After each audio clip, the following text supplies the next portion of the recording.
All right, and it looks like we are live. Let me make sure I'm doing this with the right... Yeah, blue snowball. There we go. All right, guys, welcome to the stream. Connor Halligan first. How you doing, my man? We are just getting started here, so give me just 1 second. I'm going to put on my template and go for it. And get this squared up, because today, as promised, we are doing the Maniac Cop comes the Police Academy. Now, Connor, you can hear me, I hope, right, buddy? I'm hoping that the mic's not too far away, etc., etc. Jared Johnson, how you doing today, pal?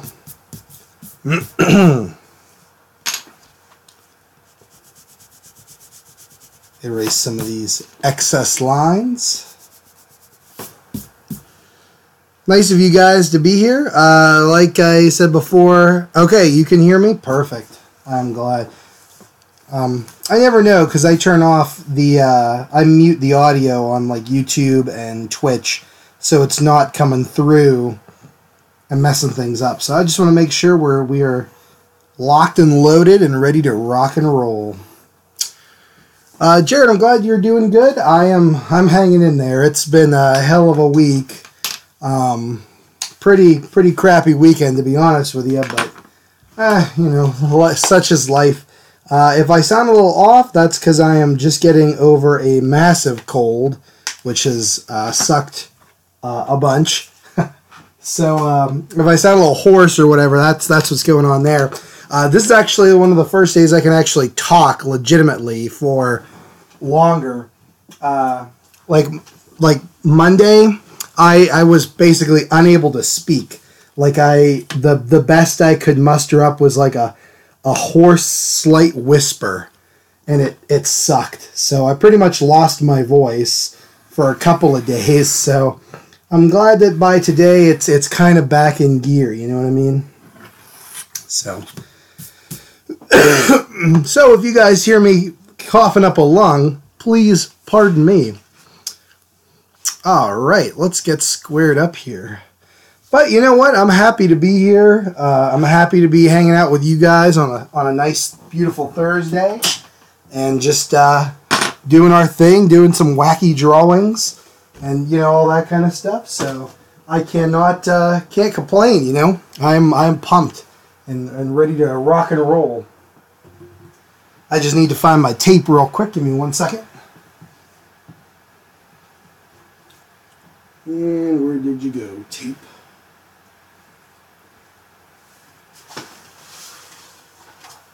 Aha. Got it. Oh, boy. So I hope everybody's been having a good week after now the Halloween's officially over, and we can move into the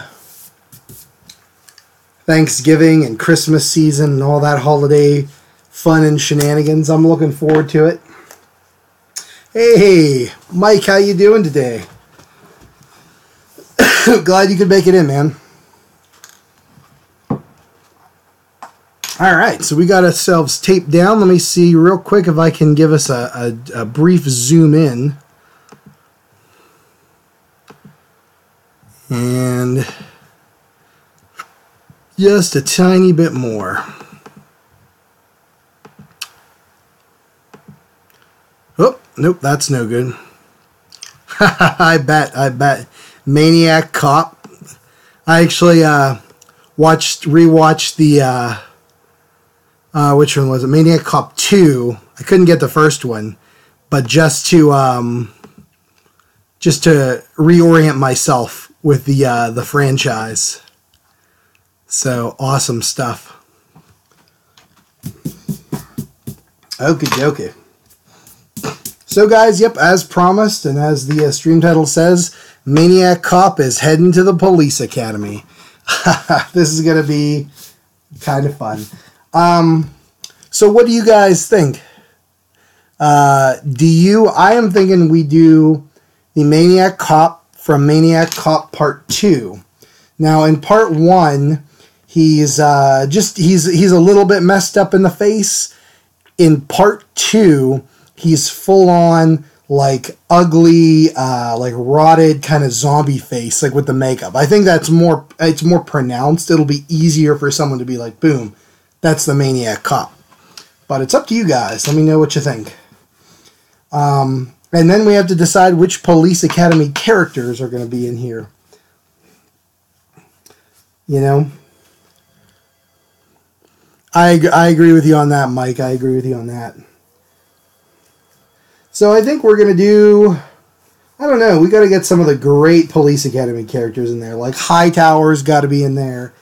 Definitely. Let me turn my phone off here because it's going to go. Hightower's got to be in there, definitely. Tackleberry, Mahoney. I don't know. You guys let me know what you think. And I'm down for whatever, you know what I mean? And I'll be drinking hot tea this whole time for my throat. So pardon me if you hear sipping, slurping, and delicious sounding noises, you know? And, oh, one last thing. Let me get the chat up here. I'm going to bring up my photo reference now. Oh, man.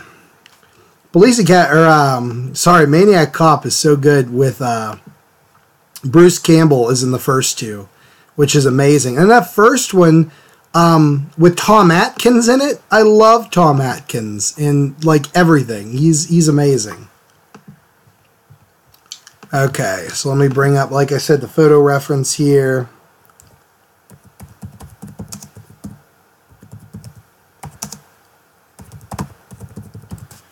And we got it coming up.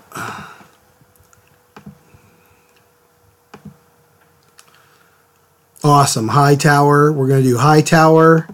What do you guys, who do you want to see in the Police Academy? On the Police Academy side, you guys. Shout it out.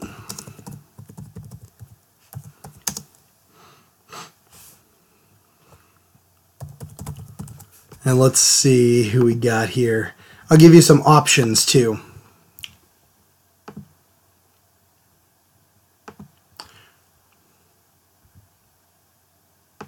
Okay, so we got Mahoney, the main guy for most of the movies, by Steve Guttenberg. We got Hightower, who definitely I want to be in there. We got Tackleberry. Tackleberry was in all 7 of the movies, so that's pretty. Pardon me, he's pretty important. He's the guy that always has like the giant guns, you know, and is like crazy about like guns and shooting things. We got Jones. He's Michael Winslow, who makes the sound effects. Sweet Chuck, who's like that nerdy guy. Zed McGlunk from It's Bobcat Goldthwait. Let's see here. Laverne Hooks. She's the mousy lady with the shrill voice, and then she starts shouting at people. So good. Hey, Kevin, how you doing, man? Debbie Callahan. She's the big blonde lady. I don't know. I'm trying to keep it PG in here, guys, but she's the yeah. Okay. Yeah, so, but between those characters, I mean, those are the ones that I think of as, like, the best, you know, like, the most Police Academy guys. Let's see. Why did that not appear in the chat? Hang on one second for me. There we go. The guy who talks funny, Mike, is Jones, played by Michael Winslow, who makes the sound effects. So I'm gonna say we definitely need to get Hightower in there somehow. We got to get Tackleberry in there.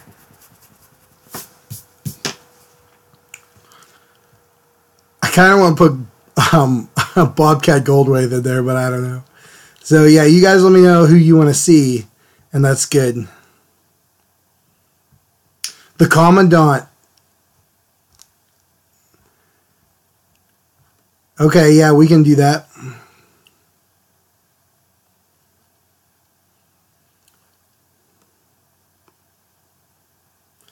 The bad guy one.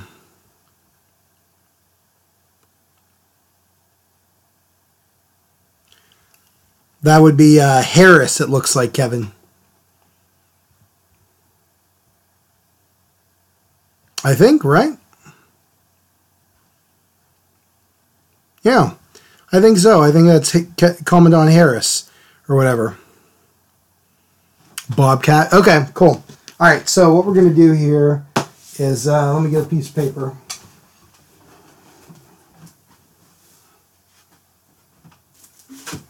Piece of scrap.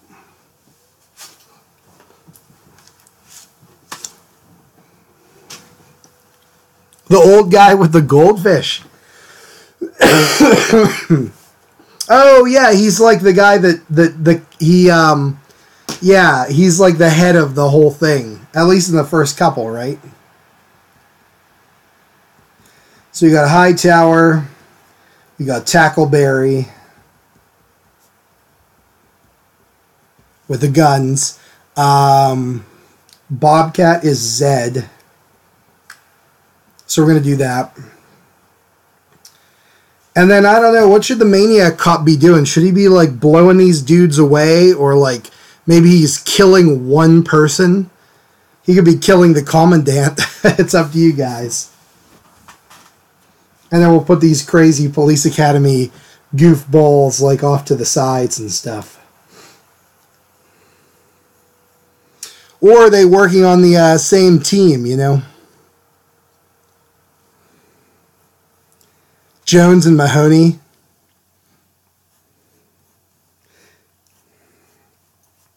Yeah, in a small space like this, it all depends how many I can get kind of fit in there. You know what I mean?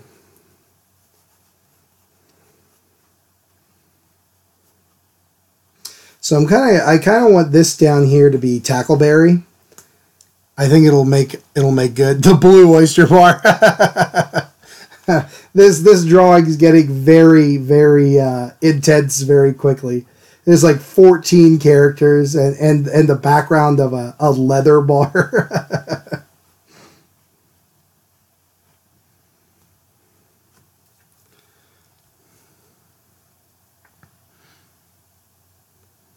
Yeah, I like that, Mike. I wanted him to be killing somebody.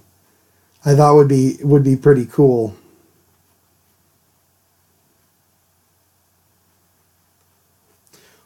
That would be cool, or something where it's like, I don't know how, but like police, I don't know how I could illustrate it properly in the time we have, but something where it's like, recruits meet your new like training instructor, and it's the Maniac Cop.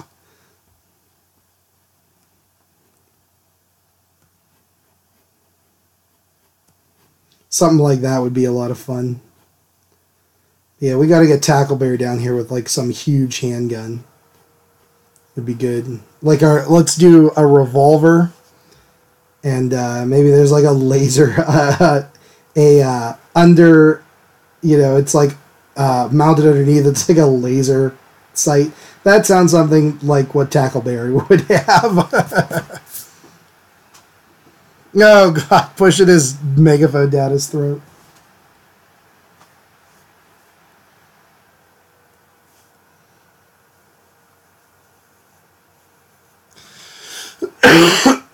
Okay. That would be awesome. So I'm going to have our Maniac Cop here, kind of in the middle of the frame. At least his head. This is going to get very tight, very quick. So I'm just sketching in nice and loose.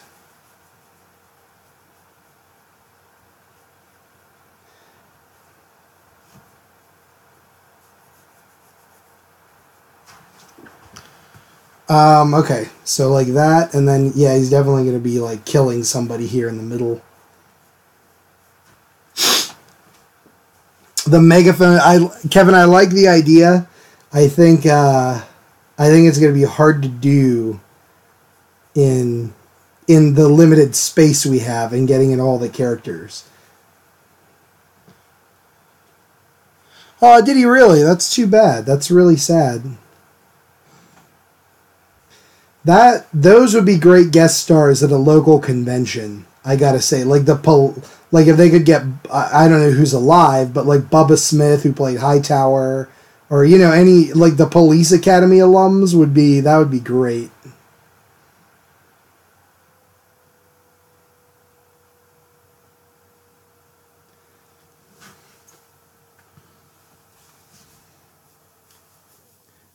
And I think Robert Zadar, who played Maniac Cop, has been he passed a while ago. Because he would have been great to see, too. He's been in so many awesome B-movies. Like Samurai Cop. If you guys have never seen Samurai Cop, it's great. And, the Hell Comes to Frogtown sequel, the first one. He takes on Rowdy Roddy Piper's role. So good. Oh, that's an awful movie, but it definitely worth a watch.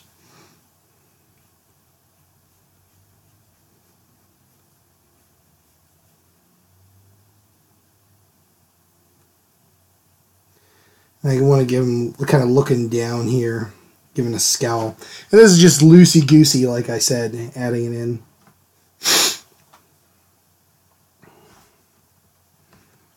Okay, let's see here what we got. Bring up some of the reference.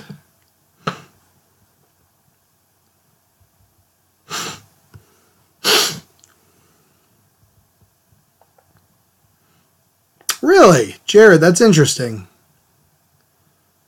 I did not know that.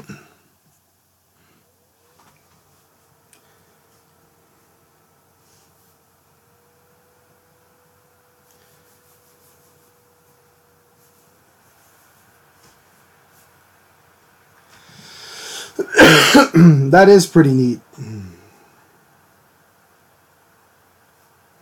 Alright, up here is going to be Hightower. Kind of up in the top corner there. Got to get that mustache.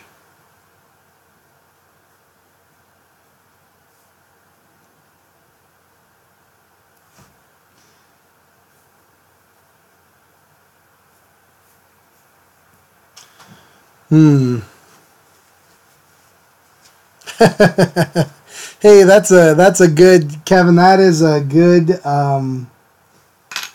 set. You know what I mean?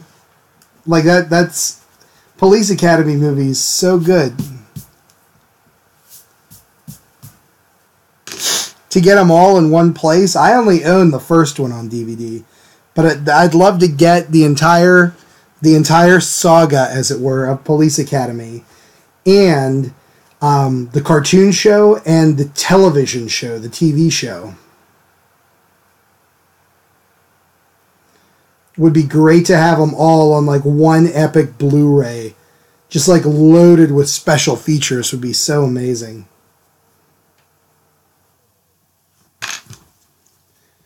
Alright, so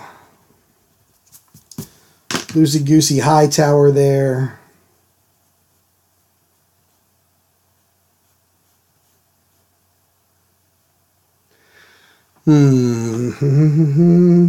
Yeah, I think I'm going to go with the idea of he's slitting somebody's throat with his baton knife.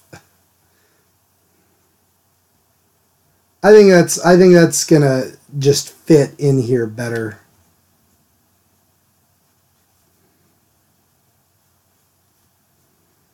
But who should he be killing?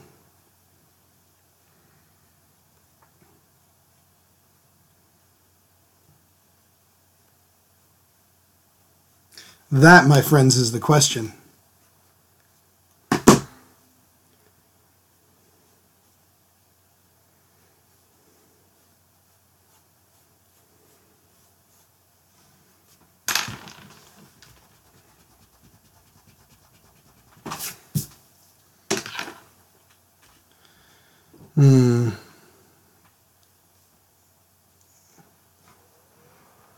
The squeaky voice lady.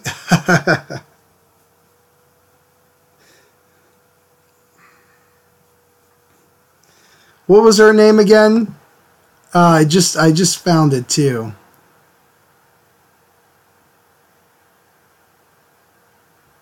Laverne Hooks. That's Hooks. I don't know if I would have her die. You know, I would feel bad. I kind of liked her. But that's okay. We'll see here.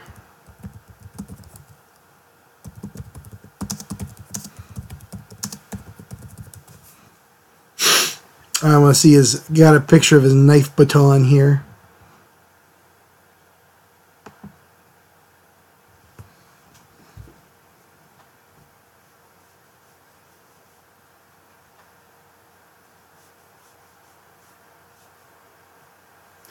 Maybe it'll be like, pardon me. Maybe it'll be the bad guy. What the heck's his name? Like Harris or whatever. I don't know. Or we could just mash this up completely. Go absolutely bananas. What's another like cop thing that he can be?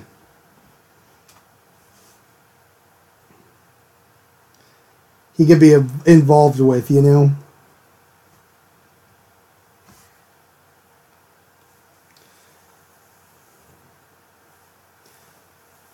Let's have this be Jones down here.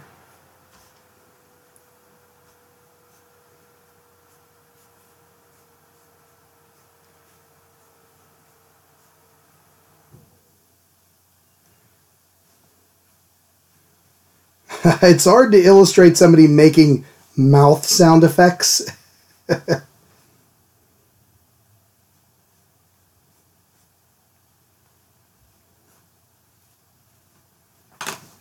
But we're going to try.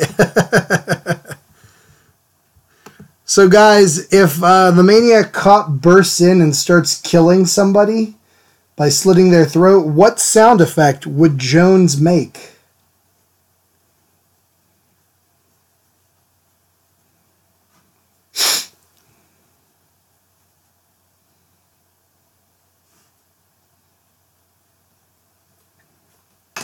That's my question to you. Okay, so let's see.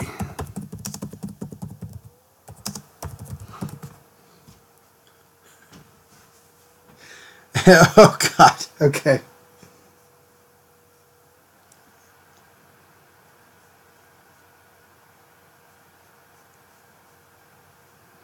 I found a picture of Jones here online where he's making like sound effects and his mouth is doing like a crazy thing. I like it. If you just type into Google search images Police Academy Jones, you'll see what I'm talking about.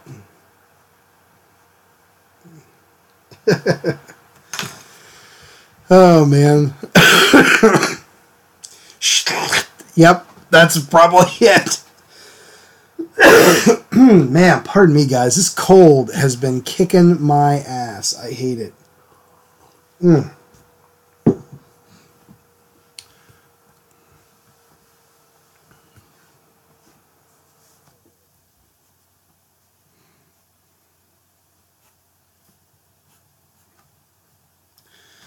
Oh, man. Yeah, it's kind of hard to portray sound on what's it called? On a drawing, but yeah, we'll give it our best shot, huh?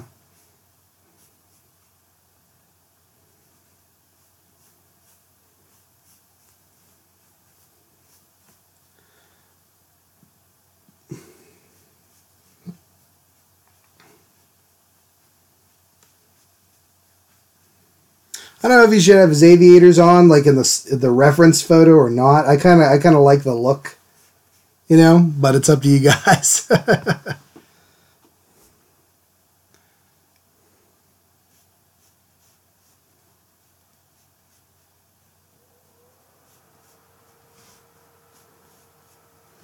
Okay, so we got Hightower. We got, this will be Tackleberry. We've got Jones down here at the bottom. Okay, so we said Bobcat Goldthwait. Zed needs to be in this sucker.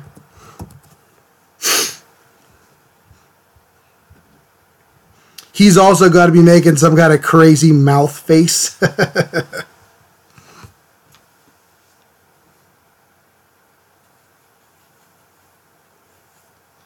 We're going to put him over here. Because Bobcat's always making weird noises. We're just going to... Nothing too major. Just get him thrown in there. And I'm going to go no hair for Zed. Or no hat for him.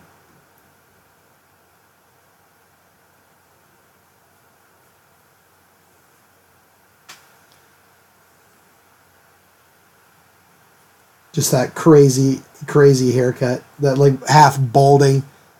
Or not balding, just that recessed hairline look. Yeah, that looks nothing like him, but we'll work with it later here. And then I think we have room for one more person like up here. So what do you guys think? One more person we can get in up here. Maybe. I don't know. We'll give it a try. You let me know what you guys think. Kevin, I'm glad you asked. Maniac Cop is about a cop who's maniac. He comes back from the dead and seeks, I'm not going to say revenge, he just kills people, like randomly. And it's great. It's about Tom Atkins and Bruce Campbell teaming up to stop him. The Maniac Cop is played by B and Z movie legend Robert Zadar, too, which is great. And Mike, thank you. That is a very succinct way of putting that. Is he undead in the first movie? I can't recall. Or is he just really like his face all messed up? I can't remember if he's undead or not. I think he is because they shoot him a couple times and it doesn't kill him.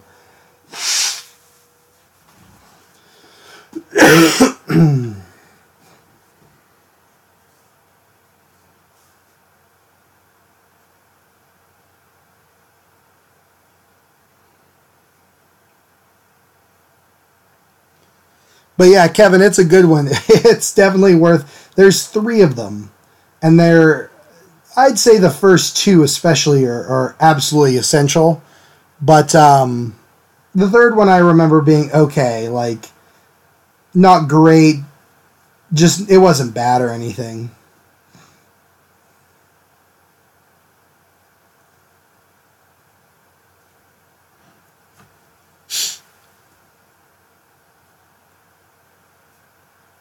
Yeah, because, Mike, at the end of the first one, spoiler alert, everybody, that's the one where they, at the end of the first one, he's in the van, and Bruce Campbell turns the wheel so that big pipe, impales him, and he goes into the river, but they, fish him out later, and his hand, comes out of the river. He's definitely undead, I would think.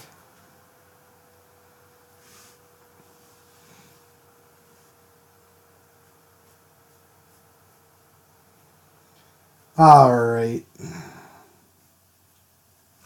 Yeah.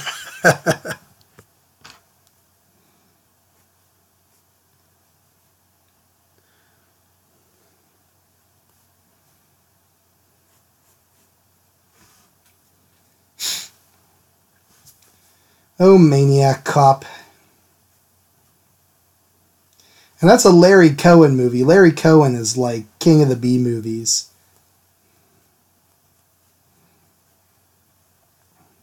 Right? Maniac Cop? Larry Cohen, right? Am I crazy? I just drank cough syrup half an hour before this thing started. So if I'm a little loopy, forgive me. Okay, but while we think about that, I can start to refine this a little bit. Let's get Maniac Cop looking like Maniac Cop in here. And go from there. So once again, I'm going to take a quick second, bring up some reference photos for the face. I know he's got that skeleton face.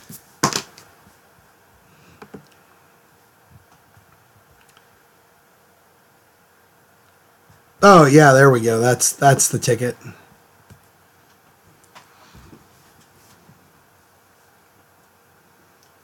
So